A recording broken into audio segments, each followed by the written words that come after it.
Yo guys, what is going on? Welcome back to another video. Today we have triumphed over Huesca. I know it's bit of an overexcitement from my side, but okay, you know what? I shouldn't get too excited about this. It's just that Eden Hazard. Yes. No, on the real though, since he has joined Real Madrid, man, I have been waiting for a moment like this, and I have waited over a year, man. It seems his last goal came 392 days ago. That's doesn't matter because he had very fewer games, he had less starts. Anyway, today, as usual, you know the drill. We are going to get into the match review against Huesca. I'm not going to be biased at all. I'm actually going to be very unbiased in this, as I should be. Otherwise, we won't be able to critique ourselves properly. As you can see on the screen, ladies and gentlemen, you can see that this was the lineup. Now, speaking about the lineup, I was really curious to see this front line, man. I'm talking about the front line only. The back line is something that I'm not really fond of right now. Right now, I'm definitely not fond of that back line, but that front line was something that I wanted to see the last season itself. When the last season itself started, I wanted to see that front line. But Asensio got injured, man had an ACL tear.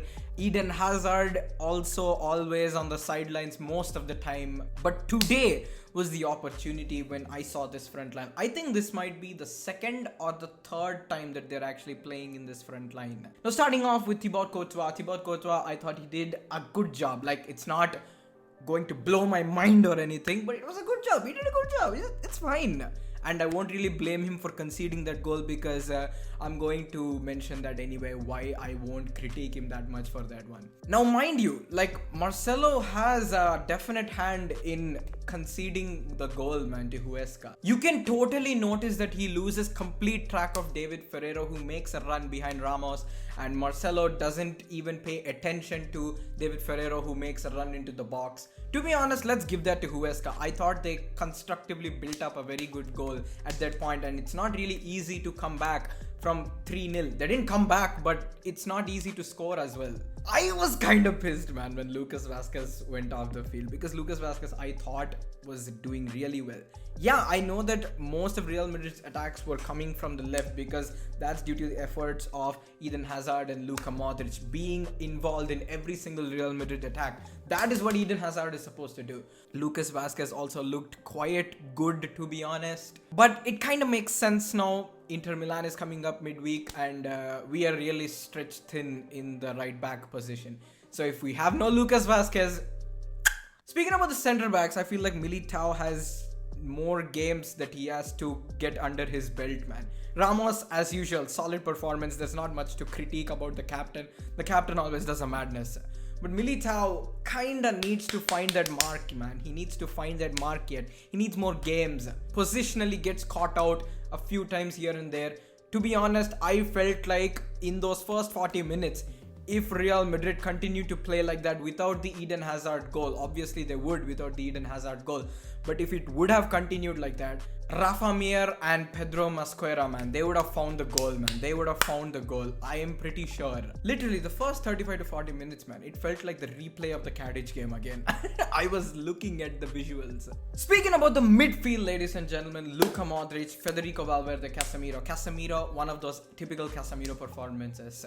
Had interceptions, good amount of them, had good amount of tackles, and I believe also made decent amount of clearances. Typical Casemiro performance. Fede Valverde, the best midfielder in the night. Amazing. Killed it, man. Absolutely smashed it. I mean, his intent, his very intent in every single game he plays is what drives Real Madrid as a force. If there's like a headline that you use to critique Real Madrid, I would say that their press. The way they start every game, the way they press, man, all over the place. It only feels like Fede Valverde is trying to do something. Meanwhile, the whole team, they don't do it as a unit together. It feels so half-hearted and so lost. Luka Modric, by the way, I felt like he had a decent performance. It was not great. It was just okay. It was fine. It was like chill. But he did play 90 minutes, so I don't think he's going to start against Inter Milan, but let's see. Marco Asensio, man. Marco Asensio, another stale performance from him. I feel like he's still trying to find his knack. And it's quite good that Zinedine Zidane was able to sub in Rodrigo for Asensio, which was very much required, by the way. He created two vital chances for Benzema, who couldn't finish, by the way. Karim Benzema, man, he was quiet throughout the first half, but when he scored his goal, the old 2019-20 Benzema was back. He was like back. You could see the visuals. And Eden Hazard, without any further sugarcoating, I must say that he got a 7 out of 10 performance. One could say that he also had a very quiet game until he scored. But I'm very happy because he was like involving in certain attacks, like the Chelsea Hazard, involving in every kind of attack that Real Madrid would initiate. And I'd also like to mention this thing, right? Because usually these days, because of lack of effectiveness in Real Madrid's attack, teams sort of kind of deal with us by sitting in a low block. Tadic was the same, Huesca until the 40th minute was the same, and a typical Mönchengladbach that plays very fluid football, it was the same as well again. I feel like, personally, because we have players who are of very amazing quality, we should keep testing the goalkeeper from distance, man. So in that way, that kind of forces the defenders to come and close down that particular attacker, and that kind of builds up some spark for an attack, a meaningful attack that we can genuinely try and put in the back of the net. Because we are not that brave enough, and because we don't test the goalkeeper that enough, because we're always trying to penetrate through, I feel like that's the reason why we can't get through those low blocks. Luckily, Eden Hazard opening the scoring like that in stellar fashion is what sealed it. It was done right there. It was cleared, done and dusted. The first meaningful attempt came off Sergio Ramos. During the first 40 minutes, I was like so done, man. I was like, this team, do they even want to improve? But Sergio Ramos stays in the box a lot often because of that reason, because our attackers are sometimes too dull to create something out of their own book.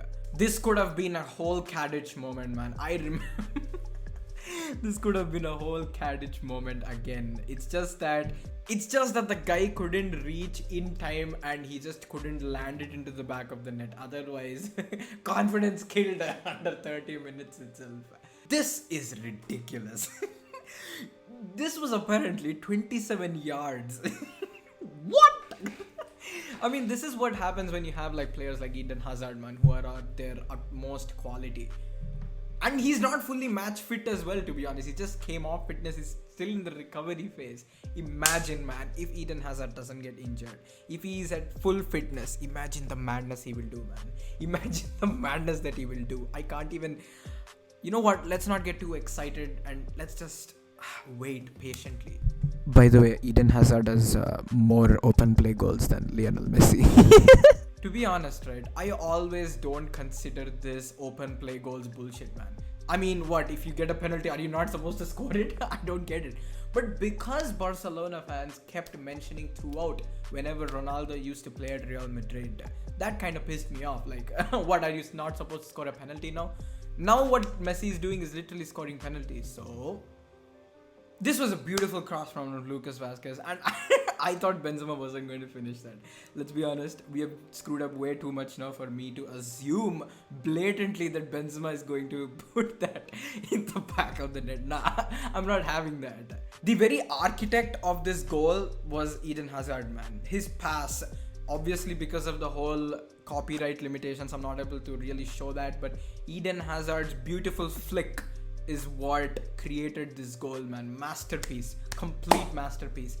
Benzema 1 assist as well, so that's amazing.